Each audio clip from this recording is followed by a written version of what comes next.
제 몸이 아파도 아이들 돌보느라 병원 한번 가볼 생각을 못 해봤습니다. 잠시 후 병실 문이 열리고 며느리 민지가 들어왔습니다. 하지만 그녀의 첫마디는 충격이었습니다. 어머님, 그냥 감기죠? 오늘 퇴원하시는 거죠? 뭐라고? 저 연차 못 쓰는 거 아시잖아요. 어머님 없으면 지훈이 어떡해요? 그 말을 듣는 순간 가슴 안에서 딱 소리가 났습니다. 민지야, 정말 너무하는구나. 네? 무슨 말씀이세요? 됐어, 가보려. 안녕하세요. 서울에 살고 있는 67세 박영숙입니다. 새벽 6시 알람 없이도 눈이 떠집니다. 30년 넘게 몸에 밴 습관이에요. 저는 오랫동안 새벽 시장에 나가기 위해 늘 같은 시간에 일어나 장사를 나갔습니다. 남편을 잃고 혼자서 두 아들을 키우던 그때 말이에요. 무거운 채소 박스를 나르고 새벽에 찬 공기 속에서 하루를 시작했죠. 제가 남편과 결혼했을 때는 이렇게 살아갈 거라고 생각도 못했지요. 그땐 행복했어요. 남편과 함께 작은 채소 가게를 운영하며 두 아들을 키웠죠. 가게 운영은 대부분 남편 몫이었고 저는 아이들을 키우는데 집중했죠. 하지만 남편이 갑작스럽게 세상을 떠나고 나서 모든 게 바뀌었습니다. 새벽마다 경동시장으로 향해 채소를 팔고 그 돈으로 아들 둘을 대학까지 보냈어요. 힘들었지만 희망이 있었죠. 아들들이 잘 되면 그걸로 됐다고 생각했어요. 아줌마, 이 배추 얼마예요? 5,000원이에요. 오늘 아침에 들어온 거예요. 20년을 그렇게 살았습니다. 민수는 대학 졸업 후 회사에 다니다가 민지와 결혼했고 진수도 학교를 마친 뒤 혜진이와 가정을 꾸렸어요. 그저 두 아들이 좋은 사람 만나 잘 사는 것만으로도 행복했죠. 어머님, 이제 편히 쉬세요. 민수가 결혼할 때 그렇게 말했어요. 시장 일은 그만두시고 생활비는 저희가 드릴게요. 정말 고마웠습니다. 고생한 보람이 있다고 느꼈죠. 그리고 몇 년 후 민지가 지훈이를 낳았습니다. 첫 손주를 안았을 때 정말 기뻤어요. 이제 곧 복직해야 하는데 지훈이를 누구한테 맡겨야 할지. 민지가 조심스럽게 말했을 때 제가 먼저 제안했어요. 내가 봐줄까? 손주 보는 건 적적한 제게 큰 기쁨이었으니까요. 정말요? 어머님, 너무 감사해요. 민지의 얼굴이 환해졌어요. 처음엔 행복했어요. 하지만 시간이 지나면서 뭔가 달라졌습니다. 어머님, 지훈이 오늘 고기 50g 아시죠? 어느새 부탁이 아니라 당연한 일이 되어버렸습니다. 둘째 며느리 혜진이도 서울을 낳고 나서 비슷했죠. 직장을 다니진 않지만 인플루언서 활동 때문에 저에게 아이를 맡기기 시작했어요. 어머님, 저 내일 촬영 있어서요. 내가 지훈이도 봐야 하는데. 같이 보면 더 편하시지 않으세요? 대답도 하기 전에 아이를 두고 가버립니다. 그렇게 저는 일주일에 서너 번 3살, 2살 아이 둘을 돌보게 되었어요. 오늘도 어김없이 벨이 울립니다. 어머님, 지훈이 부탁드려요. 시계를 보니 오전 7시 30분. 민지가 아이 손을 잡고 서 있었습니다. 지훈이는 아직 잠이 덜 깬 눈으로 저를 봅니다. 민지야, 지훈이 이제 2돌도 지났는데 어린이집은 생각 안 해봤니? 작은 기대를 담아 물었지만 민지는 당연하다는 듯 말합니다. 만 3살까지는 무조건 가정보육 생각하고 있어요. 어머님이 집에 계시잖아요. 얼마나 다행이에요. 제가 매달 50만 원 드리잖아요. 간식도 사고 남는 건 어머님 용돈 쓰세요. 그러면서 지훈이 짐을 내려놓고 대답할 틈도 없이 나갑니다. 50만 원. 기저귀, 밥값, 간식값만 해도 절반의 금액이 훌쩍 넘어갑니다. 애초에 돈을 바라고 시작한 일이 아니었는데 그 말에 가슴이 답답해졌습니다. 민지야, 나는 돈이 아니라. 어머님, 나중에 얘기해요. 저 늦었어요. 구두 소리가 복도에서 멀어져 갑니다. 지훈이는 울먹이며 현관문을 바라보고 있었습니다. 지훈아, 할미한테 오렴. 울먹이는 아이의 눈을 보니 마음이 아팠습니다. 이 아이는 아무 잘못이 없는데 1시간 후 또 벨이 울립니다. 어머님, 오늘 협찬 촬영이 있어서 서우 좀 봐주세요. 혜진은 밝은 목소리로 인사하며 2살 서울을 데리고 옵니다. 혜진아, 앞으로 내가 이렇게 매일 봐줄 수가. 말을 꺼내기도 전에 가방에서 뭔가를 꺼내듭니다. 이 크림이 10만 원짜리예요. 이런 거 앞으로 더 많이 챙겨드릴게요. 난 필요 없으니 애나 보렴이라는 말이 목구멍까지 차올랐지만 삼켰습니다. 브랜드에서 직접 요청한 촬영이라 꼭 가야 해요. 혜진이도 서둘러 나갔습니다. 향수 냄새만 남기고 말이에요. 거실에는 지훈이와 서우만 남았습니다. 두 아이가 저를 올려다보고 있어요. 맑은 눈동자였지만 제 마음은 점점 무거워져 갔습니다. 시장에서 채소를 팔던 시절이 그리워졌습니다. 그땐 힘들어도 보람이 있었어요. 아들들을 키우는 기쁨도 있었고 매일같이 마주하던 시장 사람들과 정을 나누는 재미도 있었죠. 그런데 지금은 말도 서툰 아이들과 하루 종일 집안에 갇혀 보채고 울고 땡깡 부리는 아이들을 돌보다 보면 몸도 마음도 다 지쳐버리는 것 같습니다. 그때 지훈이가 제 옷자락을 당겼어요. 응, 지훈아 할머니가 맛있는 거 해줄게. 냉장고를 열어보았습니다. 어제 마트에서 사온 계란과 김 그리고 조금 남은 밥. 그게 전부였습니다. 계란을 꺼내 후라이팬에 올리고 불을 켰습니다. 지글지글 익어가는 소리를 듣다가 문득 가슴 한구석에서 무언가 올라왔어요. 이게 맞나? 기름이 끓는 소리와 함께 제 마음속에서도 뭔가 끓어오르고 있었습니다. 처음엔 기꺼이 시작한 일이었는데 언제부턴가 이 모든 게 당연한 일이 되어버렸다는 사실이 가슴을 답답하게 만들었습니다. 할머니, 계란 줘. 지훈이의 소리에 정신이 번쩍 들었어요. 계란은 이미 까맣게 타버리고 있었습니다. 아이고, 미안해 얘들아. 후라이팬을 닫고 다시 계란을 올렸습니다. 이번에는 정신을 바짝 차리고요. 그런데 계란을 뒤집는 제 손끝이 떨렸습니다.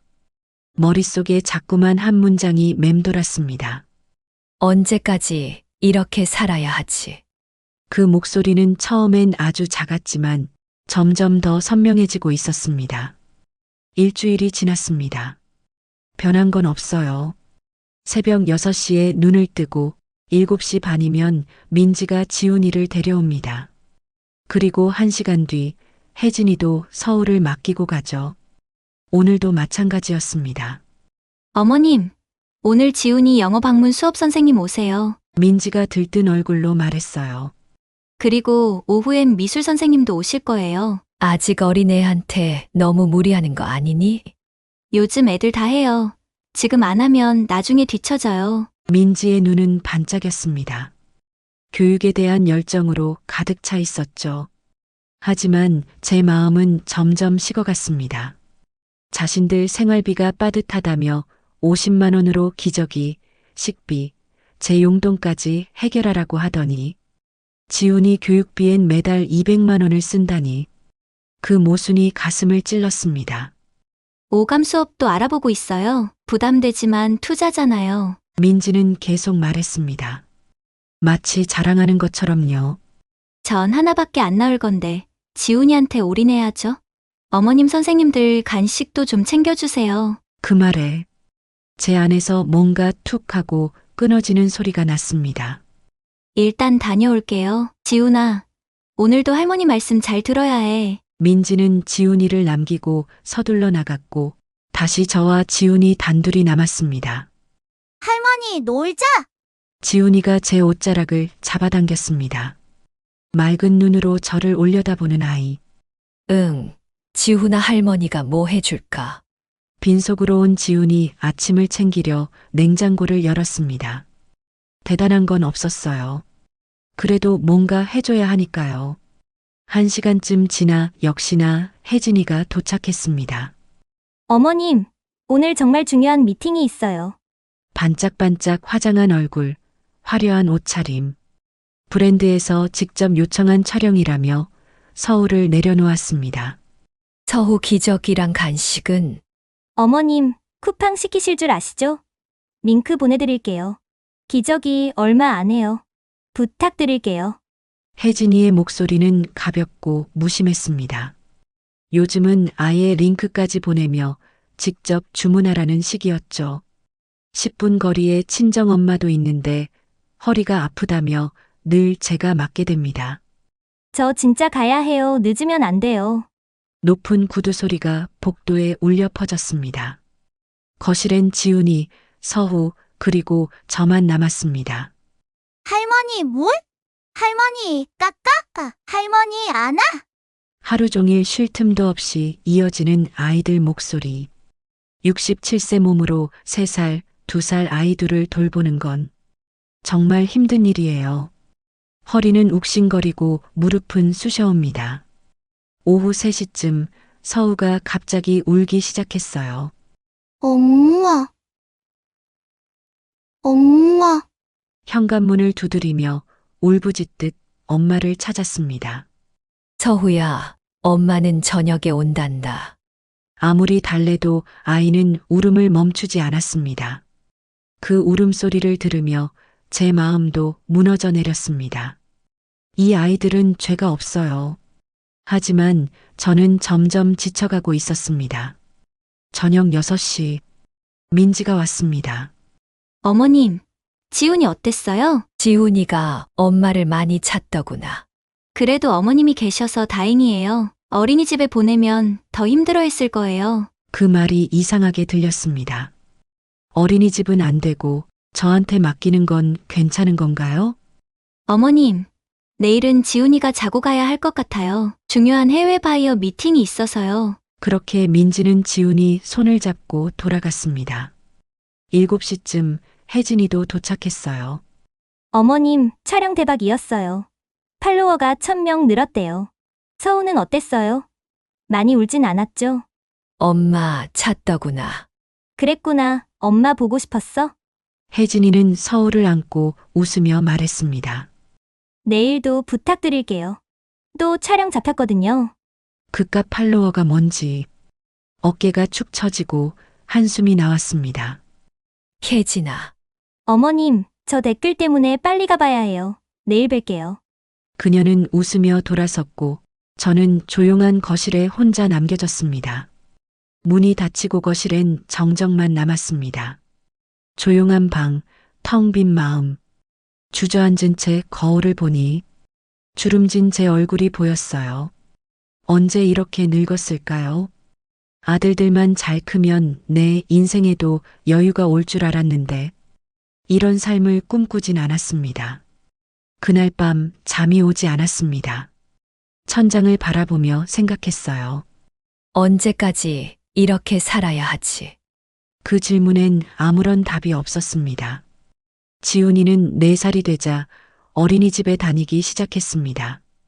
제 삶의 숨통이 조금 트이나 했으나 지훈이는 어린이집에 다닌 이후 감기를 달고 살았죠. 할머니. 목 아파. 작은 목소리가 애처로웠어요. 요즘 부쩍 자주 아픈 것 같아요. 콧물, 기침, 열. 어린이집만 다녀오면 상태가 안 좋습니다. 저는 꿀물을 끓여 타주고 등을 문질러주며 밤을 지새웁니다. 열이 오른 지훈이를 안고 한밤중에도 약을 먹이고 체온을 재고 이젠 이런 날들이 일상이 되어버렸습니다. 그런데 이틀째 제 몸에도 이상이 왔습니다. 목이 칼칼하고 기침이 나오고 머리까지 무거워졌어요. 감기 걸리면 안 되는데. 하지만 쉴 수 없었습니다. 아이들은 와야 하니까요. 어머님, 오늘도 지훈이 부탁드릴게요. 회사 프로젝트 마감이라 늦어요. 제가 목소리가 쉬었다고 말해도 민지는 신경 쓰는 기색이 없었습니다. 민지야, 오늘은 몸이 좀 안 좋은데. 일찍 못 오겠니? 어머님, 오늘은 정말 중요한 회의가 있어서요. 말을 자르듯 그렇게 말하고는 지훈이를 놓고 나가버렸습니다. 그 순간 마음이 움츠러들었습니다. 1시간 후 혜진이도 왔습니다. 어머님, 오늘 촬영 정말 중요해요. 브랜드에서 직접 요청한 거예요. 혜진아 지훈이도 아프고 나도 오늘은 너무 힘든데. 하루만 더 부탁드려요. 이 촬영 놓치면 큰일 나요. 그러곤 말끝도 안 기다리고 사라졌습니다. 제 몸 상태엔 며느리 누구도 관심이 없어 보였습니다. 그날 밤 열이 오르기 시작했습니다. 기침은 멈추질 않았고 숨을 쉬는 것도 점점 버거워졌습니다. 할머니, 호해줄게. 지훈이가 제 얼굴을 들여다보며 속삭였습니다. 맑은 눈, 따뜻한 마음. 이 아이는 죄가 없어요. 괜찮다 할머니가 빨리 나아야 지훈이 돌보지. 하지만 속은 곪고 있었습니다. 숨이 점점 더 차오르고 어지럼증이 몰려왔습니다. 그런데도 아이들은 여전히 와야 했습니다. 어머님, 오늘 이사님 오시는 날이라 절대 못 빠져요. 어머님, 협찬 다 날아가요. 대표님이랑 미팅 있어요. 민지도 혜진도 둘 다 자신들의 일정이 우선이었습니다. 사흘째 상황은 심각해졌습니다. 가슴이 조여오고 앉아있는 것조차 힘들었습니다. 소파에 겨우 몸을 기댄 채 버티고 있는데 지훈이가 제게 다가왔습니다. 할머니, 많이 아파? 지훈아 할머니가 조금 쉬어야겠어. 말을 끝내기도 전에 온몸에 힘이 빠졌습니다. 시야가 흐려졌고 저는 그대로 거실 바닥으로 쓰러졌습니다. 천장이 빙글빙글 돌았고 의식이 흐려졌습니다. 할머니, 할머니. 지훈이와 서우가 울부짖는 소리가 멀어져 갔습니다. 다행히 이웃 황 씨가 아이들 울음소리를 듣고 달려와 현관 비밀번호를 눌렀습니다. 혼자 살고 있는 황 씨와 저는 만일을 대비해 서로 현관 비밀번호를 공유한 사이였습니다. 어머나, 영숙 씨. 이게 무슨 일이야? 이웃집 황 씨가 바로 119에 신고해 주셨습니다. 구급차 사이렌 소리가 들려오고 병원에 도착한 뒤 눈을 뜨자 천장이 낯설었습니다. 할머니, 폐렴이세요? 면역력이 많이 떨어진 상태입니다. 무리하신 것 같아요. 당분간 입원하셔야 해요. 폐렴? 이렇게까지 된 줄은 몰랐습니다. 제 몸이 아파도 아이들 돌보느라 병원 한번 가볼 생각을 못 해봤습니다. 잠시 후 병실 문이 열리고 민지가 들어왔습니다. 순간 기대했습니다. 어머님 괜찮으세요 하고 걱정해 주겠지? 하지만 그녀의 첫마디는 충격이었습니다. 어머님, 그냥 감기죠? 오늘 퇴원하시는 거죠? 뭐라고? 저 연차 못 쓰는 거 아시잖아요. 어머님 없으면 지훈이 어떡해요? 그 말을 듣는 순간 가슴 안에서 딱 소리가 났습니다. 이젠 아예 무너졌습니다. 민지야, 정말 너무하는구나. 네? 무슨 말씀이세요? 됐어, 가보려. 민지는 고개를 갸웃하다가 나갔습니다. 그녀에겐 제 건강보다 지훈이 맡길 사람이 없는 게 더 중요했죠. 잠시 후 작은 아들에게 전화가 왔습니다. 엄마, 괜찮아? 어떻게 된 거야? 응, 지훈이 감기 옮았나 봐. 폐렴이래. 전화기 너머로 혜진의 목소리가 들렸습니다. 오빠, 어머님한테 옮으면 안 되잖아요. 서우도 어리고. 병문안은 어려울 것 같아. 그냥 다 나으신 후에 찾아뵈자. 혜진은 결국 병문안조차 오지 않았습니다. 그날 밤 병실에 혼자 남아 저는 서러움에 눈물을 흘렸습니다.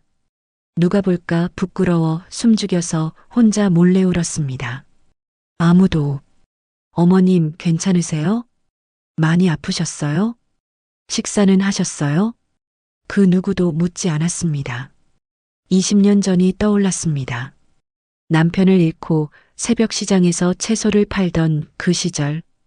그땐 힘들어도 아들들과 서로 위했고 서로 믿었어요. 지금은요. 저는 그저 육아도우미일 뿐입니다. 간호사가 들어와 물었습니다. 어머니, 보호자 오시나요? 바쁘다고 하네요. 간호사는 멋쩍은 표정으로 말했습니다. 한동안 도움이 많이 필요하실 텐데 걱정이네요. 천장을 보며 생각했습니다. 내가 뭘 잘못 살아온 걸까? 왜 이렇게 된 걸까? 그리고 그 다음 날 아침, 민지에게 전화가 왔습니다. 어머님, 퇴원 아직 안 하셨어요? 저 지훈이 때문에 정말 미치겠어요. 그 순간 말이 나오지 않았습니다. 제 마음엔 오직 한 문장만 맴돌았습니다. 이제 그만하자. 이번 3일째, 저는 결심했습니다. 이제 나를 위해 살아야겠어. 퇴원하면 모든 걸 바꿔야지. 이번 3일째 되던 아침이었어요. 창밖으로 햇살이 스며들었지만 제 마음은 여전히 어두웠습니다. 간호사가 들어와 체온을 재며 말했어요. 어머님, 열이 많이 내렸네요. 이제 곧 퇴원하실 수 있을 것 같아요. 퇴원.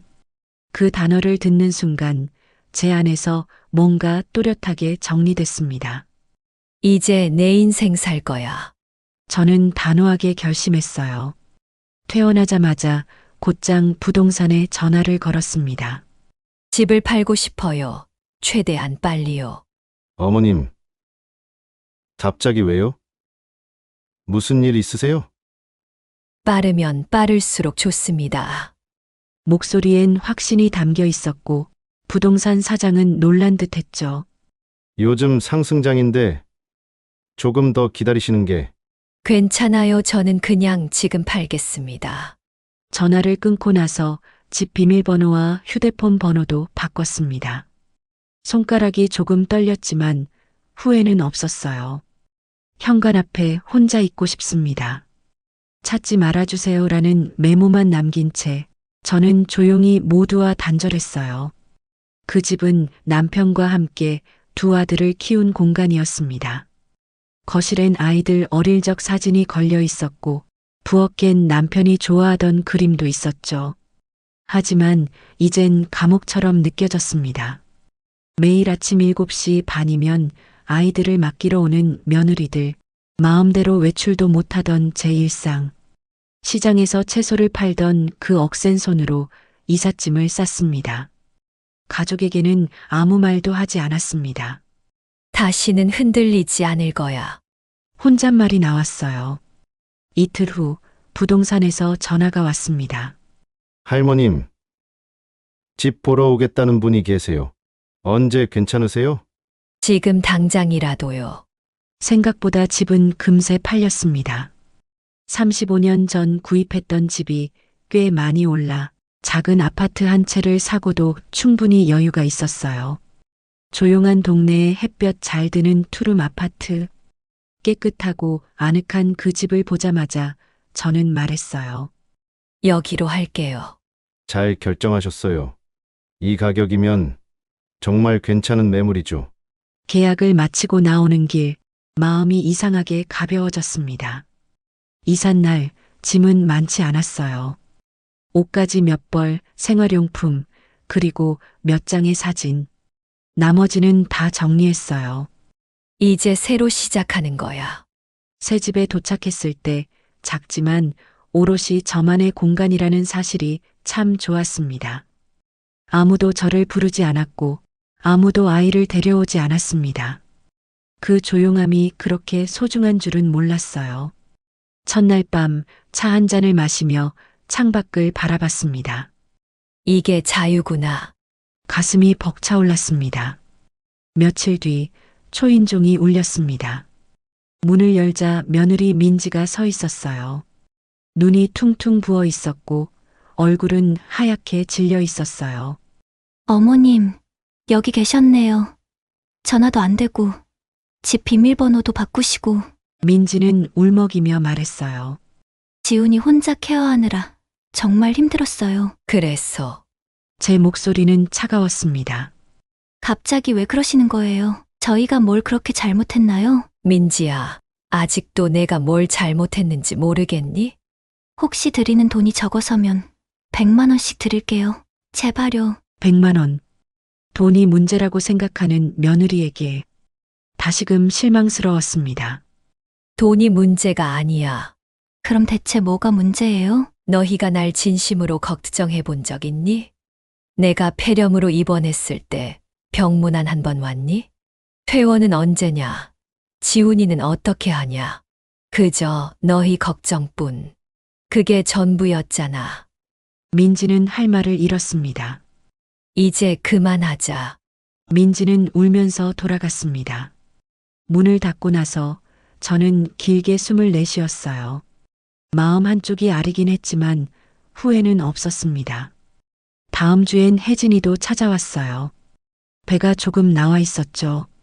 둘째 아이를 임신한 상태였습니다. 어머님 왜 이사 가버리신 거예요? 저 둘째 임신했어요. 축하한다.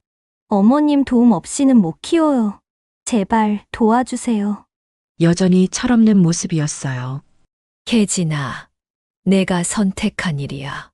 이젠 너희가 책임져야지. 정말 안 도와주실 거예요? 이제 그만 찾아오렴. 혜진도 조용히 돌아섰습니다. 그날 저녁 저는 조용한 거실에 앉아 제가 평소 읽고 싶던 책을 펼쳤습니다. 이제야 진짜 내 인생을 사는 것 같아. 창밖엔 붉은 노을이 물들고 있었어요. 조용하고 평화로운 저녁. 그리고 새로운 하루가 기다리고 있었습니다. 새 집에서의 생활이 어느덧 석 달째예요. 요즘은 매일 아침이 기대됩니다. 누구에게도 불려가지 않는 조용한 시간, 그 평온함이 참 소중하더군요. 복지관 친구들과는 등산도 다녀요. 영숙 씨, 오늘 날씨 정말 좋네요. 네, 이런 날엔 산에 올라야지요. 이른을 앞두고 새 친구들을 사귈 줄 몰랐어요. 서로의 이야기를 나누며 천천히 산길을 오릅니다. 영숙 씨는 어떻게 혼자 살게 되셨어요? 이야기하자면 오늘 밤을 새야 할 거요. 저희도 다 비슷해요. 자식들 때문에 고생 많이 했죠. 모두들 고개를 끄덕입니다. 세상엔 나 같은 사람이 많다는 걸 느끼니 묘하게 위안이 되더라고요. 조리사 자격증이 따고 싶어 양식 조리사 수업도 시작했어요. 오늘은 파스타를 만들었죠. 영숙 씨, 오늘 만든 파스타 정말 맛있어요. 정말요? 고마워요. 시장에서 늘 채소나 팔고 손주나 돌보던 제가 이제 파스타를 만들어 이웃과 나눠 먹는 여유가 생겼습니다. 마음이 따뜻해졌습니다. 어느 날 첫째 아들에게 전화가 왔어요. 엄마, 아직도 마음 안 푸신 거예요? 무슨 일로 연락했니? 저희 정말 반성 많이 하고 있어요. 됐어. 너희는 너희 인생 잘 살아. 엄마, 그래도 어떻게 아이의 단절하고 살아요? 신경 쓰지 마. 난 오히려 이게 더 편하고 행복하다. 전화를 끊고 나니 마음이 시원했어요. 이제는 저도 제 감정을 참고만 살진 않을 거예요. 한 달 후 복지관에서 작은 전시회가 열렸어요. 제가 그린 해바라기 그림도 걸렸죠. 가슴이 뿌듯했어요. 이런 인정을 받아본 게 언제였나요? 저녁 무렵 집으로 돌아가는 길이었어요. 동네 슈퍼에서 장을 보고 있는데 누군가가 불렀어요. 어머님, 돌아보니 혜진이었어요.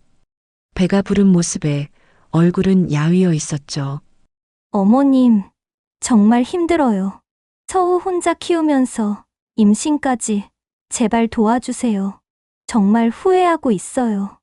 그녀가 제 손을 잡으려 할 때 저는 조용히 한 걸음 물러났어요.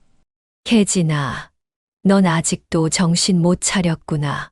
어머님, 왜 이렇게 변하셨어요? 아니, 너희가 날 이렇게 만든 거야. 혜진의 눈이 커졌어요. 왜? 나도 내 인생 좀 살아보자는 거야. 그치만 손주들은 그건 너희 자식이지. 내 책임은 아니야. 그렇게 말하고 돌아섰어요. 가슴이 아프긴 했지만 후회는 없었습니다. 다음 주엔 민지가 지훈이와 함께 찾아왔어요. 할머니! 지훈이가 달려와 안겼습니다. 잠깐 마음이 흔들렸어요. 지훈아, 많이 컸네. 할머니, 보고 싶었어? 민지가 말했어요. 지훈이가 어머님만 찾아요. 자다가도 울면서 할머니 찾는다고 해요. 마음 한쪽이 아려왔지만 흔들릴 순 없었어요. 민지야, 아이는 적응해. 시간이 지나면 괜찮아질 거야. 민지의 얼굴에 복잡한 감정이 떠올랐어요. 어머님 마음 안 바꾸실 거죠? 내 생각은 변함없어. 그들이 돌아간 뒤 베란다에 나가 차를 마셨어요. 붉게 물든 석양이 너무나 아름다웠습니다. 내가 잘한 걸까? 순간 의문이 들었지만 곧 마음을 다잡았어요. 손주들이 보고 싶은 건 당연한 일이죠. 하지만 제 인생도 중요해요. 67년을 살고 나서야 그걸 깨달았습니다. 다음 날 복지관에서는 서예 수업이 열렸어요. 오늘은 자유라는 글자를 써볼게요. 붓을 들고 천천히 써내려갔어요. 자유. 글자가 완성됐을 때 가슴이 울컥했어요. 바로 이거였어요. 내가 평생 찾아 헤맨 그 한 글자. 그날 저녁 집에 돌아와 거울을 봤어요. 주름진 얼굴, 하지만 눈빛만큼은 환하게 빛나고 있었어요. 이제야 진짜 내 인생을 사는 것 같아. 혼잣말이 나왔습니다. 내일은 또 어떤 하루가 기다릴까요? 설레는 마음으로 그날을 마무리했어요. 진짜 나를 찾은 자유로운 하루였습니다. 혹시 여러분도 저처럼 누군가를 위해 너무 오랫동안 자신을 잊고 지낸 적 있으신가요? 저는 이제야 비로소 제 인생을 살고 있다고 느껴요. 그런데도 가끔은 그 아이들의 웃음이 그립고 괜히 미안해지기도 해요. 여러분은 어떻게 생각하시나요? 댓글로 여러분의 이야기를 들려주세요. 같이 나누면 조금은 덜 외롭고 덜 아플 것 같아요. 제 긴 이야기 들어주셔서 감사합니다. 따뜻한 하루 보내세요.